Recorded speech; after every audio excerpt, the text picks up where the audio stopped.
Welcome to the 11th installment of the Living History of Bill Thomson. I'm Relendra, and I'm interviewing my father, Bill Thomson, about his life and memories and experiences in chronological order. And when we left off, we were right about the period of time of 1965 to 66. So, welcome, Dad. Okay, fire away.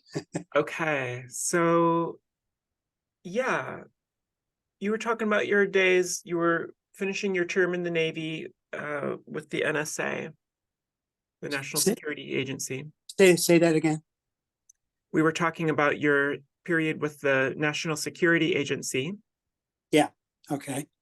And your term was coming due. You talked about your friend Gordon Bope, I believe, Right, had informed you about this opportunity to get a PhD at University of Idaho. right. And did you consider anything else at that time? I think as I recall, I applied to a few places, but because I was older, I wasn't getting much feedback at all. And then Gordon got a hold of me and said, he was teaching at Idaho, and they had an NDEA fellowship available. Okay. And it not only did it take care of all tuition and fees, it gave a monthly stipend plus an allowance for dependents. Uh-huh. So it was a pretty good deal. Okay. Oh, I do remember one thing I forgot to ask you about, Okay. which was what happened to your car, the Austin Healey? Okay, I got to remember now. Now you bought it when just before you moved up to Boston. Yeah, once we started having kids, I mean, Mhm. the Austin Healey wasn't really very practical anymore. So we had the Volvo. You were too young for the Volvo, I think, but Yeah, this was before my time. When yeah, did you have that Austin Healey while you were still serving in the Navy in California? for a short time, yes, I did. Yeah, Mhm. but then I had met your mom, Yeah. and we were up in San Francisco a lot of the time on the ship. She Yeah. was in San Diego, Uh-huh. so the Austin Healey wasn't very practical. And it's about that time I bought the Volvo, I think. What made the Volvo more practical? Well, it was bigger for one thing, and it's a long drive, Uh-huh. And once I got down there, two of us even sitting in the Austin Healey was not very practical. Okay. So you traded it in for a Volvo, and I guess that would have been 1964, the year you got married. Yeah, yes, that's about right. And then you loaded up that Volvo with your first child, Paul, Yep, and drove out to Maryland in 65. right. And then in February of 66, Leslie, your second child, would have been born. In February of 66, what? Leslie was born. I'm sorry, say again. Leslie. Oh, yeah, Leslie was born. Yes. Yeah. So what do you remember about that? I'm trying to remember. Well, I do remember. I think that was Leslie. Um, she was born. I think I was still in the Navy at that point. Was I You would have been in Maryland. in Maryland? Right. Yeah. Yeah.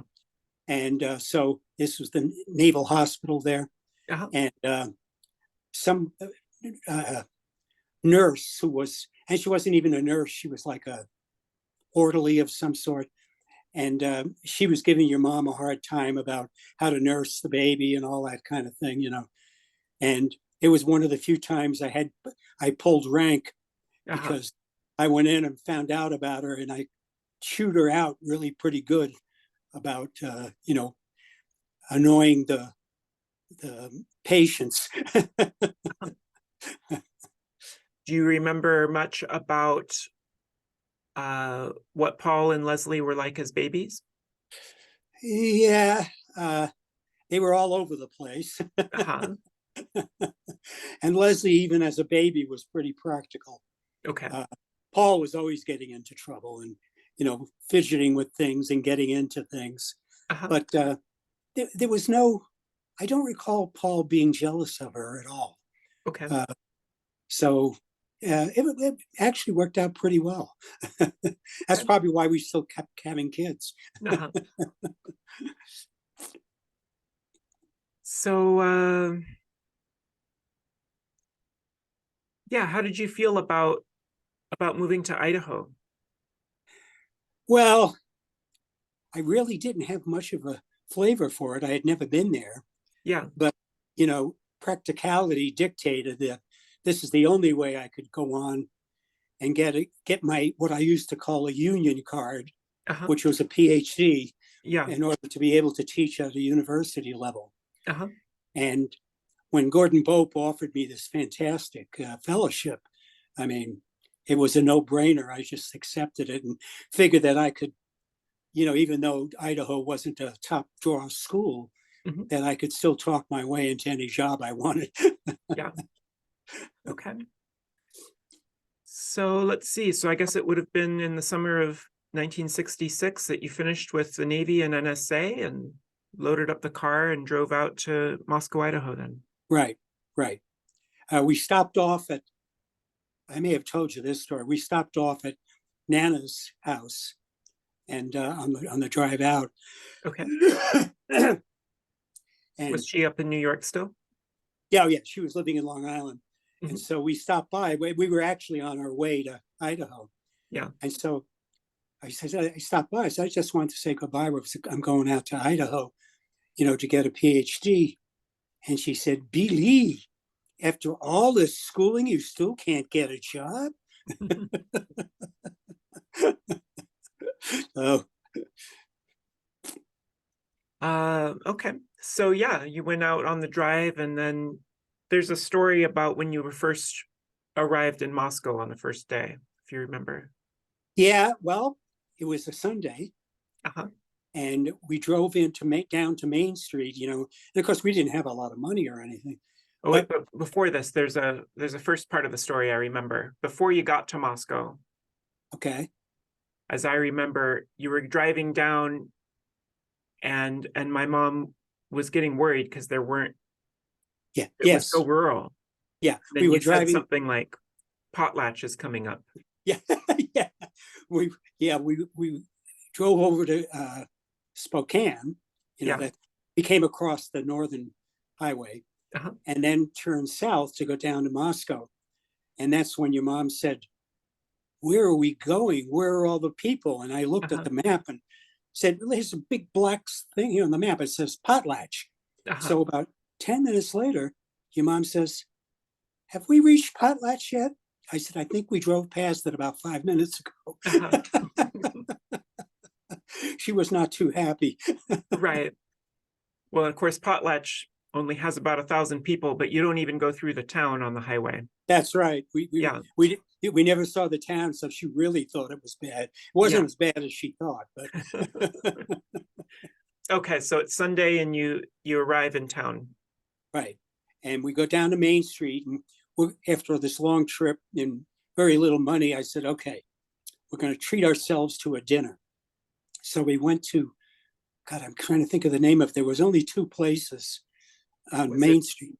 What's that? Do you remember the names of them? was it the Nobby Inn? Yeah, the Nobby Inn. Yeah. Uh-huh. And so we go in there on a Sunday, and because your mom was saying, "Where are all the places?" I said, "Here's a place right here. Look at that, Nobby Inn." And we get in, and so I said, "After this long drive, I'd like to have a beer." She said, "This is Sunday." I said, "Oh my God," to your mom, "where have I brought you?" Yeah. So how did you find a place? Did you just have a hotel that night or what did you do?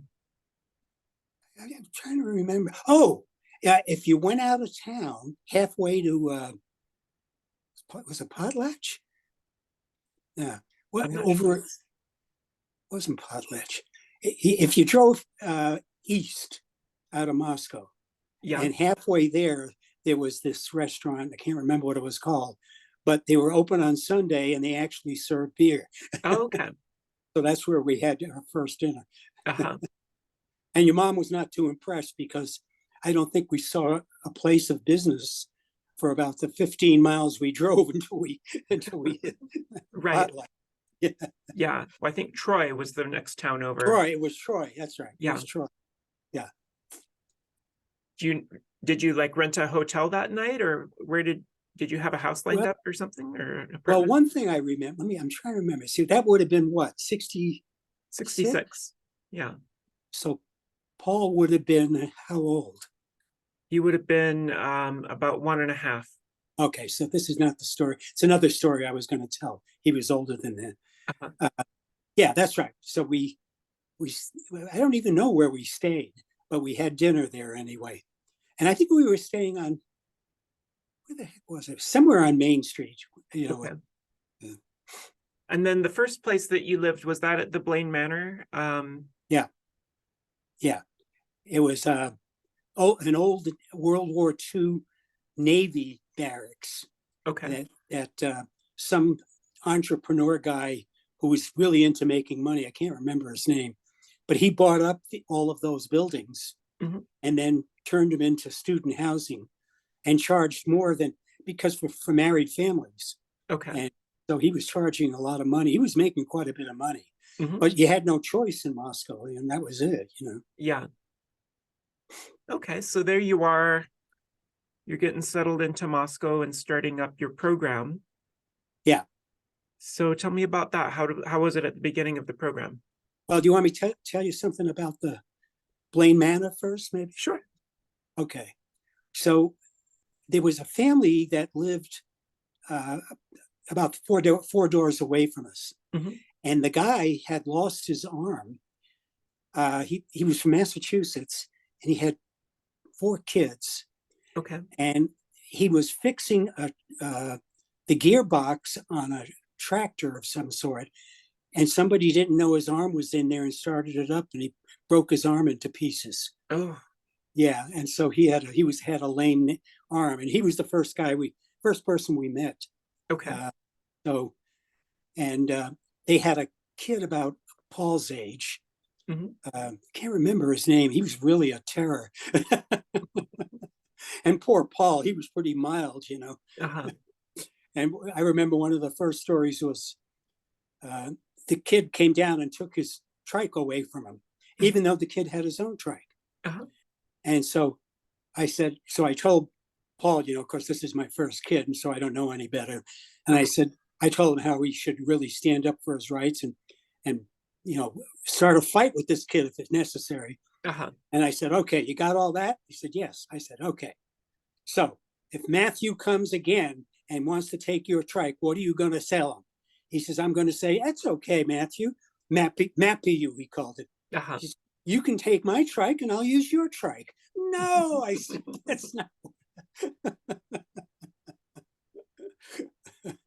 Anyway, we got to be pretty good friends with them. They were, Uh-huh. the dad was really a good person. I remember another story about like how you didn't have a carriage, so that you had a wheelbarrow for the kids. Yeah, we had a wheelbarrow.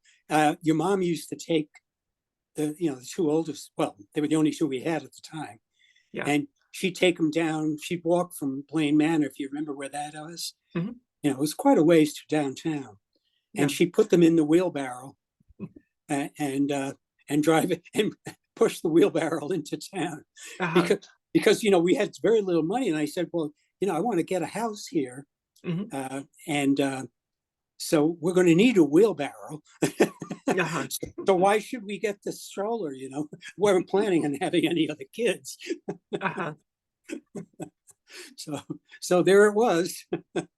Yeah. So how long were you using the wheelbarrow as a carriage? Oh, must have been a good year, maybe Uh-huh. more. Yeah. Yeah. Your poor mom. Yeah. Yeah. How did she adapt to moving to Moscow? A lot better than I thought she would. Uh-huh. She was really, growing up in San Diego and all this, So she wasn't used to anything like this. Yeah. But she accommodated pretty well, I think. You know, I mean, she had her complaints, Yeah. but Well, do you want to start talking about the program that you entered then at University of Idaho? yeah. Well, when I came in. Gordon Bope was the one who recruited me, Hmm. and he must have had he had some kind of a research award where he could pay for a graduate student. So I Yeah. went to work for him, and he had the idea. It was called magnetohydrodynamics, Okay. and the idea was if you had an electrically conducting fluid and you pumped it past magnets, it would generate electricity. So Okay. it was a way to basically, an alternative way of generating electricity. Uh-huh. And so I started working on that, and I had to build a big long duct, a fluid duct that was transparent, because we also had a way of measuring the velocity Hmm. inside the duct, so it had to be transparent. And I won't go into all the details of that, but actually I had designed it. Okay. I I looked it up somewhere, and somebody had done something like that with magnetohydrodynamics, but the fluid had to be electrically conducting. So I put in potassium hydroxide, Okay. and it was kind of it was pretty toxic, but it made it electrically conducting. And I had this enormous magnet. Um, it was like 2 tons. And you should have seen how they had to get it up to the third floor of the Buchanan building. Okay. Anyway, it was quite an adventure. Yeah. Because, prior to that, I had never done any experimental research at all. So, Right. oh, anyway. Uh, I remember you telling a story once about when you first showed up for your first kind of class or whatever it was that you ended up teaching the class. Oh, yeah, yeah, yeah, yeah. This, they had a guy who was teaching, I think it was heat transfer and fluid mechanics Mhm. at the graduate level, but he was from the mechanical engineering department. Yeah. And I guess they had nobody in chemical engineering who could teach it. And so he started teaching it, and I started asking. I had done some research in that when I worked, and so he started teaching it, and I asked questions that he couldn't answer, and many times I started telling him, Uh-huh. what the answers were. And so he said, "Well, would you mind coming up and telling the class about some of the things you did?" So I ended up teaching part of the class, Uh-huh. and that was my first semester in Yeah. graduate school. But that's when I realized I really wanted to teach, because I Okay. really Yeah. enjoyed it. Yeah. Well, yeah, what else was going on at that time? Were you meeting any new people? Well, let's see now. Well, we did live in Blaine Manor, Hmm. and I remember we lived on the bottom floor. There was 2 stories, Yeah. and this guy who he was I kind of got to know him. He lived upstairs, and of course, we had the kids and we had a cat. Can't remember if we had a dog, probably, Uh-huh. and making a lot of noise. And he was always complaining. Yeah. So, so we started looking to try and find a place, but of course, we didn't have any money. I was still in graduate school. Mhm. We did get to meet 2 doors down, Morris Randrup and his wife, and they were chemical engineering grad students. They'd been there about a year, and they were living 2 doors down from us. So we got to know them pretty well in Blaine Manor. Yeah. Um, and yeah, it was an experience, a Blaine Manor experience, Uh-huh. How long did you live there? until I got the doctorate. And I'm trying to remember how long it took me to get the doctorate. About 2 years, I think. And Was it 1969 that you finished? Does that sound right?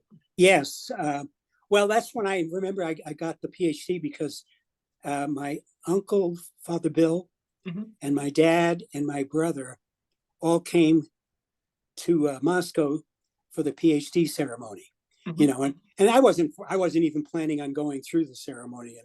Okay. But because they were coming, I rented the robe and all, and oh my God, it was bloody hot.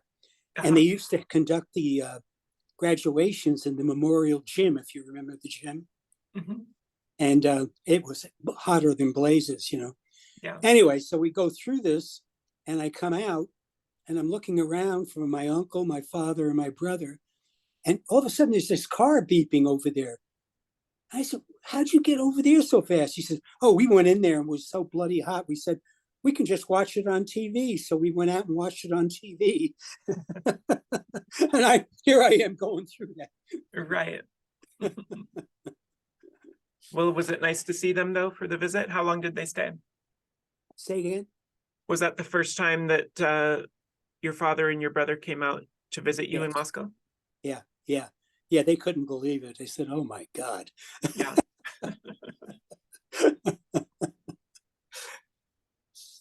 Yeah.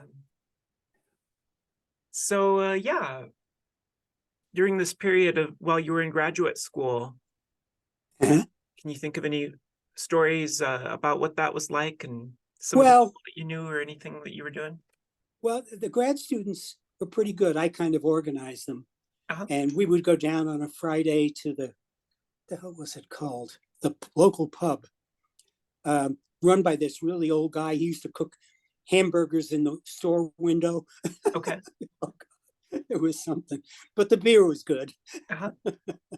So, I got the graduate students together, and we started going down like on a Friday Mhm. after school was out. And so we started to have a pretty good social life. We played softball in the local leagues. I got the graduate students. I got to know some of the chemistry graduate students, Uh-huh. and they played on our team. Okay. And the, I got to tell you the real funny story. Maybe I've told you this one before.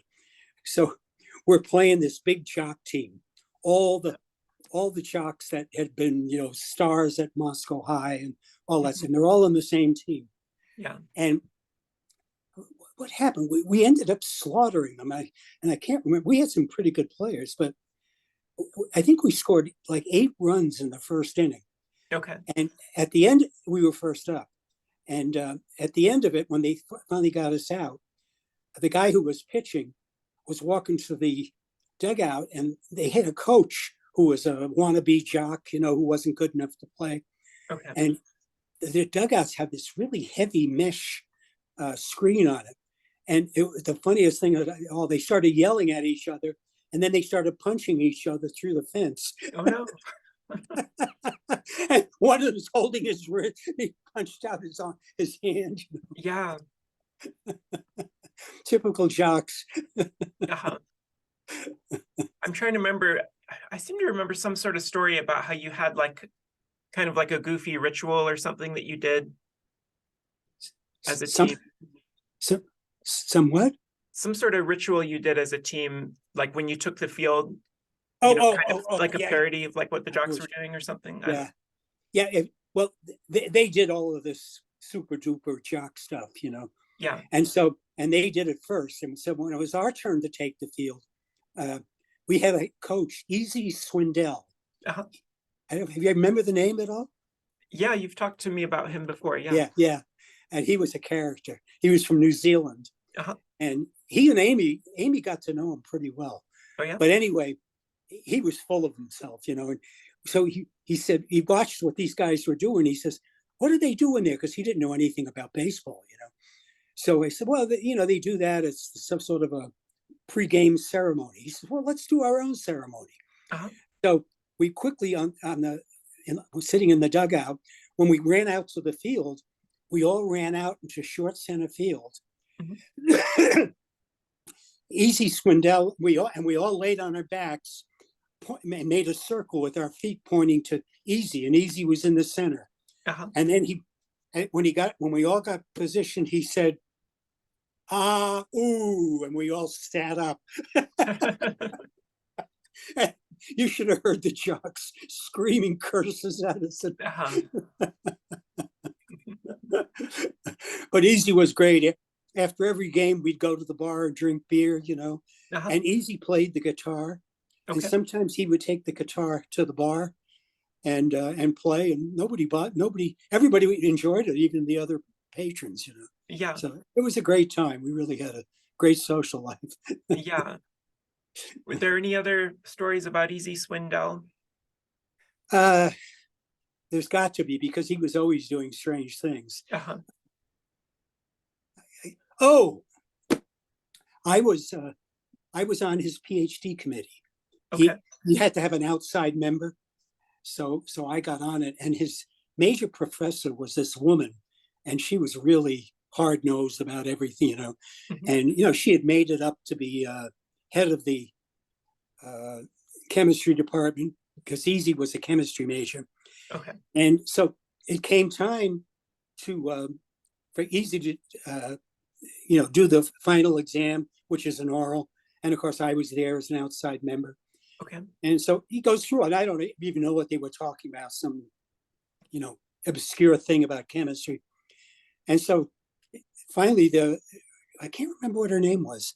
Anyway, she said to me, well, Professor Thomson, do you have any questions for the candidate? I said, well, I have one. I said, Easy, why were you doing this research? You know, like in engineering, we always have a goal, right? I Uh-huh. said, and I didn't mean this to be offhanded. I said, why were you doing this? And he looks in his New Zealand accent, he says, because it was there, Mike, because it was there.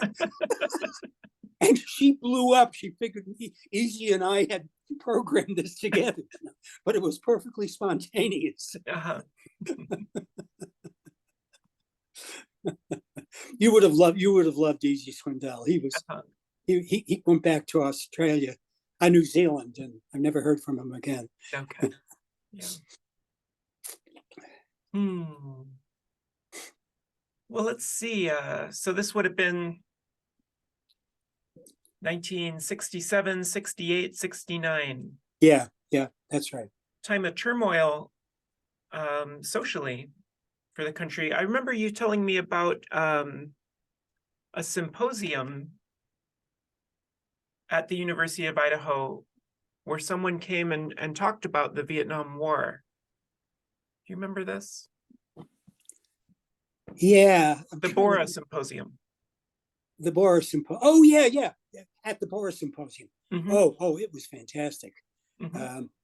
And I can't remember but he'd been a reporter, I think. Was that Halbestrand? Yeah, it was Halbestrand. Yeah, Okay. yes, that's right. I forgot his name. And I remember we were sitting, it was in the Memorial Gym. Do you remember the Memorial Gym at all? Yeah. Well, you know, they had this balcony that where we were sitting, you looked down on the stage, but it wasn't in front of the speaker, but on the side. Okay. And and we were peppering him with questions. And I remember he was saying, I hate to tell you this, but the news from over there is not good, despite what they're telling you. Uh-huh. And then he went on and started talking about what was really going on over there, you know. Yeah. And we were all very liberal. Even the engineers were liberal at that point. Uh-huh. And everybody was protesting the war. And Lou Edwards, who was on the faculty, he was good friends with Stan Thomas, who was some kind of a minister of some sort, but he was extremely liberal. Okay. And he even put on a seminar class for the engineers. So and we had a medical pre-med student, and he was really obnoxious, but he was pretty well informed, and he asked all the questions, and he was really obnoxious. Uh-huh. But Stan Thomas, put up with them and all, because nobody was answering any questions. So one of the students, Inaki Urza, came to me and he said, "This guy, I hate him." He says, and I said, "So why don't you speak up?" He says, "I don't know what he's talking about." Uh-huh. So I said, "Well, you need to get acquainted with what's going on in the world." So I talked him into, no, I think I even I bought him a subscription to Time Magazine.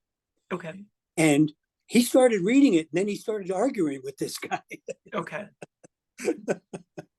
Anyway, it was a great experience. Yeah. So we did more than engineering, back then. Yeah. And do you remember what your thoughts were about everything that was going on? In Vietnam? Yeah, and in Oh, general. well, yeah, well, remember, I'd been in intelligence before that. Yeah. So I knew what a mess it was, from day one. Okay. And despite that we were supposedly winning, we were really having big problems. Yeah. So, uh, and so of course, I brought that up. So, and there were a lot of the engineering students are extremely conservative. Even the chemical engineers, who were the most liberal of all the engineers. Hmm. So it was, we had a lot of arguments and discussions, and Lou Edwards was very liberal. You know, Uh-huh. so he kind of led a lot of it, and he saw in me someone who thought kind of like him. So we became pretty good friends at that point. Now, Lou Edwards, was he one of the professors? Yeah, yeah, yeah. And so you became friends with him while you were still a graduate student? I was a graduate student. Yeah, Yeah. and Gordon Bope was my major professor, but Okay. he pretty much didn't know what was going on. He decided, he came from a town in eastern Montana, a coal town, Uh-huh. and so he grew up very poor. And here he had a doctorate from Stanford, right? Yeah. And so he was just into the academic stuff, and he wanted to become a dean or something. So he Okay. wasn't really paying much attention to what I was doing. So I Uh-huh. pretty much did whatever I pleased. Uh-huh. Well, do you remember what you thought about in 1968? They had the assassinations of Martin Luther King and Robert Kennedy. Oh yeah, yeah, uh, yeah. That was about that time. Yeah. And you know, like anybody to this day, nobody knows if he was paid to do this or he just was a nutcase. Hmm. And some of his activities after, when they tried to track him down and everything, he demonstrated that he wasn't mentally balanced. So it was never clear whether he was paid to do that or that he took upon that himself. Well, who are you referring to here? In this case, who are you referring to? When he shot, who did he shoot? Well, there were two assassinations. There was Martin Luther King, and then just 2 months later, Robert Kennedy. Okay, it was King. Uh-huh. Yeah, Robert Kennedy. There was another guy who shot him.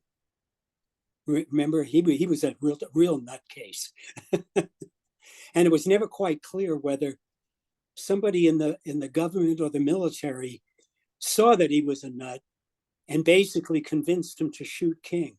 Uh-huh. And there's some credible speculations, and that's all they are, because nobody could ever prove it, Uh-huh. that's what happened. But frankly, from what I saw, even from the inside, I wouldn't have put it past Uh-huh. them. Yeah. Yeah.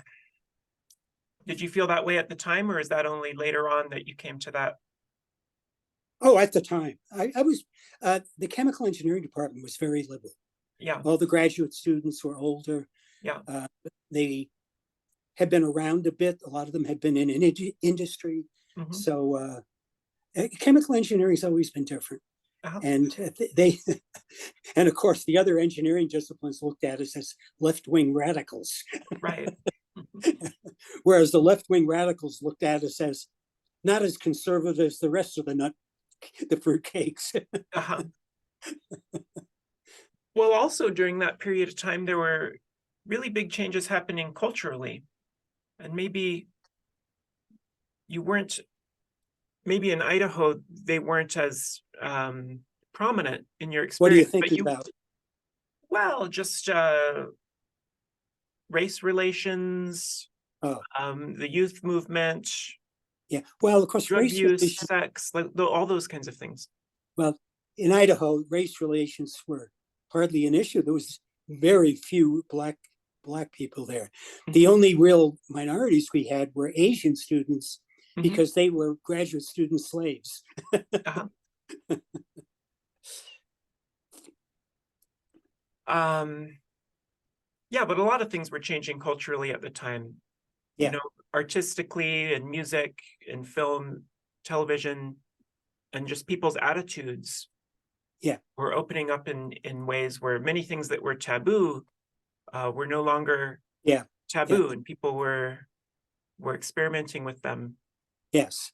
Yeah. Do you That's when remember a lot being? of a lot of the drugs started happening in the college for about that time. Uh-huh, And the engineering students being more conservative, there was a substantial minority who got into that, but mhm, but anyway, yeah, it was going on all around us. And they used to have, um, I forget what it was called, but they put it on in the big lawn by the admin building.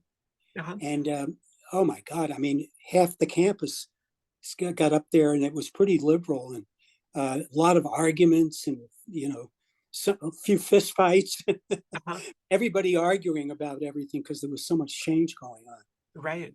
Uh, but even the engineering students would go to that because, I would always tell them, I said, it doesn't matter what your politics are, you're going to have to live in a political world. You better find out what's going on.